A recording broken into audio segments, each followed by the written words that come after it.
होंगे, मैं मुद्दाले होऊंगा, ऑब्वियसली बात है। तो बर्डन टू प्रूफ आपके ऊपर आप होगा। बर्डन ऑफ प्रूफ लेने को तैयार नहीं सुन है। लीजिए, मैं मुद्दई, आप मुद्दई होंगे और मैं मुद्दाले होऊंगा। मेरा काम दलील देना नहीं होगा, आपका काम दलील देना होगा। क्यों? इसलिए कि मैं उस मकान में रहता आ रहा हूं। ये इंसानियत शुरू से किसी मरकजी खुदा में बिलीव करती आ रही है। ये यही आपको वजह किसने है, बताया? यही वजह है कि आप अगर किसी भी किताब को उठाएं फिलोसफी की, तो उसमें जो नॉन एथिस्ट है हिस्ट्री का, वो 500-600 बीसी था वो, और क्योंकि इसका नाम राइटिंग जो है, डेमोक्रेटिस। इसके अलावा आपके पास कौन सा तरीका है पहचानने का? BC से स्टार्ट हुई है ना, उससे पहले हमारे पास राइटिंग नहीं थी। ठीक, तो आपने हमने कैसे writing- पहचाना? चलिए, मैंने थोड़ी देर के लिए मान लिया कि एवोल्यूशन हुआ है। अब आपने ये उसके बाद ये मफरूजा, इसीलिए मैंने गढ़ने का लफ्ज बोला, ये मफरूजा गढ़ा चुके एवोल्यूशन हुआ है और इंसान जो है वो यहां तक पहुंचा, तो उसने शुरू में खुदा के वजूद का इदराक कर लिया होगा। ये मुमकिन नहीं है, यकीनन किसी ने उसको बताया होगा। लिहाजा जो इस्टेब्लिश और बाय डिफॉल्ट इंसान की जो पोजीशन है वो एथीज्म है। ये मफरूजा नहीं तो और क्या है? जबकि अगर हम एंथ्रोपोलॉजी पढ़ें, होल्ड ऑन, जबकि हम एंथ्रोपोलॉजी पढ़ें, या इसी तरीके से जो इस वक्त सिविलाइजेशन है, एंशिएंट सिविलाइजेशन है, आप ग्रीक सिविलाइजेशन में चले जाएं, आप इजिप्शियन सिविलाइजेशन में चले जाएं, आप इंडियन सिविलाइजेशन में चले जाएं,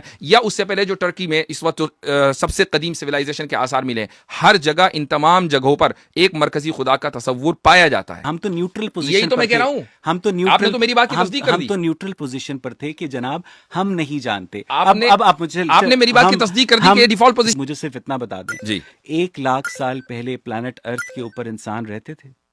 आई don't know. You don't know? No, I don't know. आप कभी शिकागो के फील्ड म्यूजियम में गए?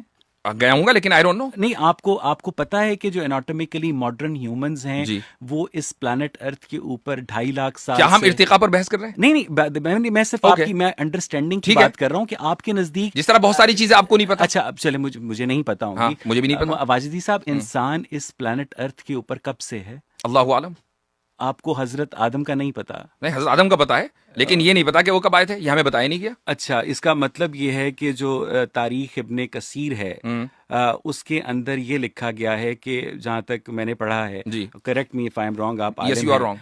तो पहले मेरी सुन तो रहे ना सर। नहीं, मुझे मालूम है आप क्या कहना चाह रहे हैं, आई नो। ठीक है, आपके नजदीक हजरत आदम जो हैं वो इस प्लैनेट अर्थ पर कब थे? I don't no. आपको नहीं पता। इवन आपके पास वो 1 लाख साल पहले भी हो सकते हैं। हाँ, सही है, लेकिन बहुत सारे, वो 2 लाख साल भी पहले भी हो सकते हैं, क्योंकि इसमें रिलीजन का कोई लेना देना नहीं है। रिलीजन का ताल्लुक वो है, पहले मुसलमान थे जी, तो वो अल्लाह ताला के नबी थे। ये हिस्ट्री से ताल्लुक करती है, रिलीजन से नहीं। आपके पास, भाई आप भी बताइए कि अगर अल्लाह के नबी थे, तो क्या हर अल्लाह के नबी का नाम हमें मालूम होना जरूरी है? 1 लाख के करीब से जायद जो है अंबिया है, कुरान में 1 लाख से जायद अंबिया का नाम है? नहीं है। बल्कि अक्सर अंबिया का नाम हमें नहीं पता है। अच्छा, इसलिए कि हमारी हिदायत का जो डिपेंड करता है, इस पे नहीं करता कि हजरत आदम कब थे, इस पे डिपेंड करता है कि हजरत आदम मुसलमान थे, और उस पर हम तस्लीम करते हैं। फिर हम एवोल्यूशन के ऊपर जा रहे हैं। नहीं, एवोल्यूशन